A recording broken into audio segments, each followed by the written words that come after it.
Assalamualaikum warahmatullahi wabarakatuh. Perkenalkan, nama saya Muslikah Trisuprapti. Di sini saya akan menyampaikan pemahaman saya mengenai teori perkembangan bahasa. Baik teman-teman, bahasa adalah bentuk komunikasi, baik itu lisan, tertulis, ataupun tanda yang didasarkan pada suatu simbol. Kemudian dari bahasa kita juga dapat menyampaikan perasaan dan pikiran seseorang.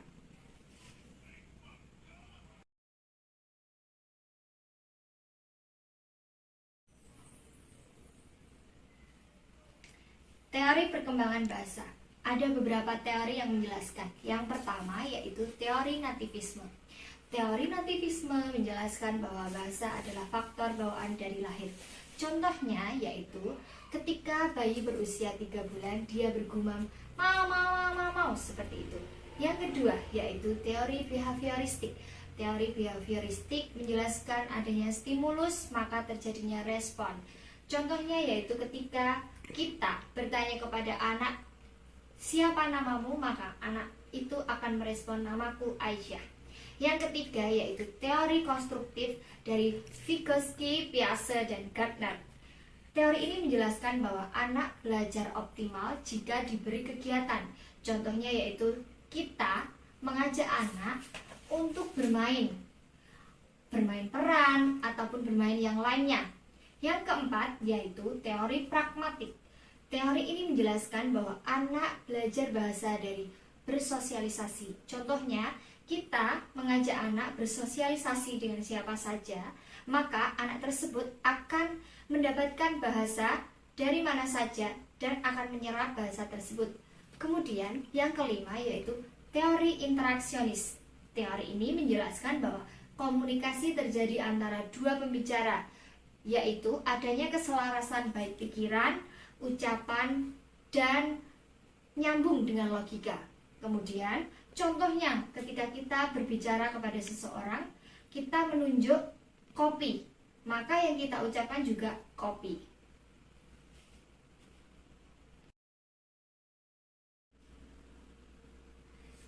Baik teman-teman, selanjutnya yaitu bentuk bahasa. Brumley menjelaskan bahwa bentuk-bentuk bahasa ada 4, yaitu menyimak, berbicara, membaca, dan menulis.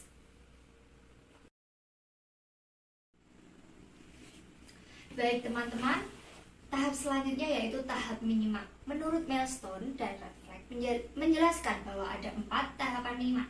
Yang pertama terjadi ketika anak berusia 0-1 tahun. Pada masa ini atau usia ini, anak mengeluarkan suara bergumam. Seperti kita kalau mengartikan anak meminta makan, itu biasanya anak berbicara mam seperti itu. Kemudian anak bisa mengerti kalau dia sedang diajak berbicara. Tahap kedua yaitu terjadi ketika anak berusia 1-2 tahun. Dia mengerti kalau dia dipanggil seseorang. Kemudian dia juga tahu kalau permainan cilukba. Nah, kemudian kalau anak dipanggil itu biasanya menoleh. Contohnya Aisyah, dia menoleh. Kemudian ketika diajak bermain ciluk, dia mengatakan ba, seperti itu. Yang ketiga yaitu ketika anak berusia 3-4 tahun. Pada tahap ini, anak menggunakan jarinya untuk menunjukkan jumlah. Misalnya, ditanya, Aisyah, berapa umurmu? Umurku 4 tahun. Seperti itu. Yang keempat yaitu terjadi ketika usia anak 5-6 tahun. Pada usia ini, anak dapat menceritakan kembali cerita yang disampaikan seseorang. Misalnya di sekolah, guru menjelaskan tentang cerita si kancil. Sampai rumah, ia akan menceritakan si kancil itu kepada adiknya atau mungkin ibunya.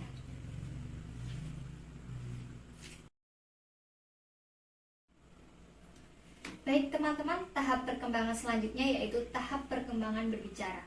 Ada 2, yang pertama yaitu egocentric speech. Ini maksudnya anak berbicara kepada dirinya sendiri atau monolog. Misalnya dia ketemu dengan kaca, kemudian dia menggunakan tangannya seperti ini, aku cantik, seperti itu. Yang kedua yaitu socialist speech. Terjadi ketika anak berinteraksi dengan temannya ataupun lingkungannya. Misalnya ketika anak baru saja pergi dari Surabaya, kemudian dia bertemu dengan temannya, Dia akan menceritakan apa saja yang dilakukan di Surabaya, seperti itu.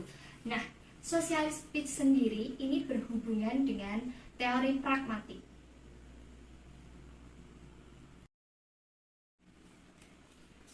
Nah, sekarang tahap perkembangan membaca. Yang pertama yaitu tahap fantasi atau magical stage. Pada tahap ini anak membawa buku kemana saja ia pergi. Misalnya seperti ini. Kemana saja anak pergi, ia akan membawa bukunya itu. Kemudian yang kedua yaitu tahap pembentukan konsep diri atau self-concept stage.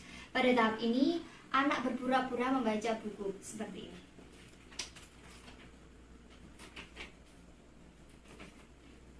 Semut seperti itu, padahal dia belum mengetahui apa artinya.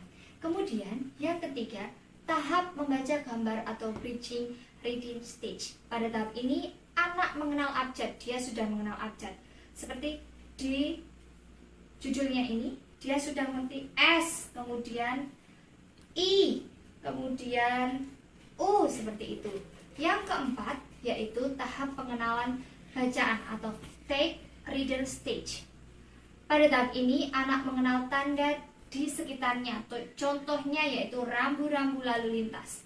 Misalnya dia melihat ada gambar P disilang. Dia akan mengatakan itu kepada ibunya, "Ibu, lihat itu ada gambar P disilang," yang artinya dilarang parkir. Kemudian yang kelima yaitu tahap membaca lancar atau independent reader stage. Pada tahap ini anak membaca berbagai jenis buku. Dia sudah bisa membaca judulnya, yaitu Semalam di Negeri Semut, seperti itu. Baik, yang selanjutnya yaitu tahap menulis. Brewer menjelaskan bahwa ada 4 tahapan menulis. Yang pertama, scribble stage, yaitu tahap mencoret atau membuat goresan. Seperti ini. Anak membuat goresan atau coretan seperti ini. Nah, seperti ini adalah hasil dari scribble stage.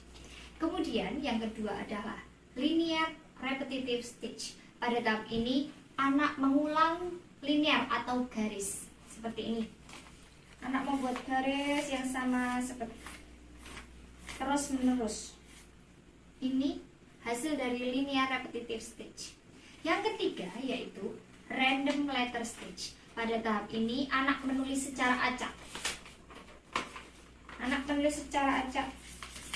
Kemudian seperti ini. Ini hasil dari random letter stage. Kemudian yang keempat adalah letter name writing or phonetic writing. Pada tahap ini anak sudah bisa menuliskan namanya sendiri. Dia menuliskan namanya sendiri seperti ini.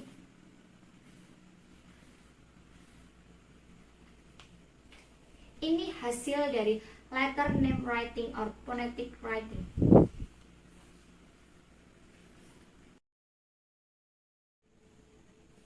Kemudian intervensi yang mempengaruhi perolehan bahasa. Yang pertama, anak berada dalam lingkungan positif.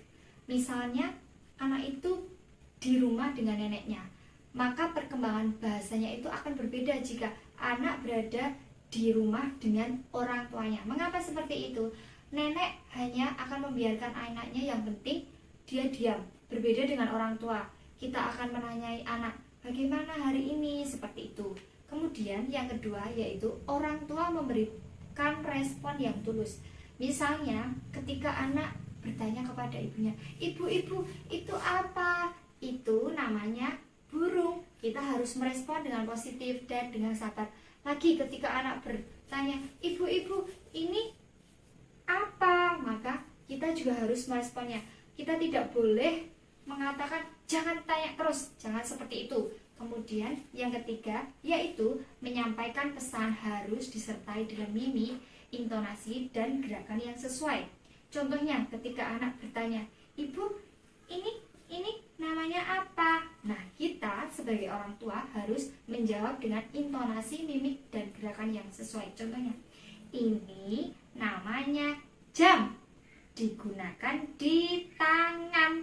Ini jam tangan, seperti itu. Kemudian yang keempat yaitu melibatkan anak dalam komunikasi. Contohnya, ketika kita akan membelikan baju, kita juga harus berkomunikasi dengan anak. Baju mana yang anak suka, baju mana yang anak ingin beli. Nah, melibatkan anak dalam komunikasi ini sesuai atau selaras atau berhubungan dengan teori pragmatik. Baik teman-teman, yang terakhir yaitu penerapan pengembangan kemampuan bahasa pada anak usia dini. Yang pertama yaitu menyiapkan kegiatan membaca dan menulis. Kita di sekolah harus menyiapkan tempat tersendiri untuk membaca dan menulis. Kemudian yang kedua yaitu pusat mendengarkan. Di sekolah kita harus memiliki tempat tersendiri untuk pusat mendengarkan. Di sini harus ada tape atau audio ataupun handphone yang bisa untuk merekam atau untuk didengarkan. Kemudian yang ketiga yaitu pojok perpustakaan. Di sini sekolah harus menyediakan pojok perpustakaan yang nyaman untuk anak dan harus ada buku-buku untuk dibaca anak. Yang keempat yaitu peranan guru. Di sini guru berperan untuk memilihkan buku yang akan dibaca untuk anak. Kemudian yang kelima yaitu kegiatan pembuatan buku. Di sini guru mengajak anak untuk membuat buku bersama dengan tujuan mengajak anak sebagai pengarangnya. Kemudian yang nomor 6 yaitu tugas dan kegiatan. Di sini tugas guru yaitu menstimulasi untuk perkembangan anak dan membuat kegiatan-kegiatan apa yang dapat mengembangkan perkembangan bahasa anak.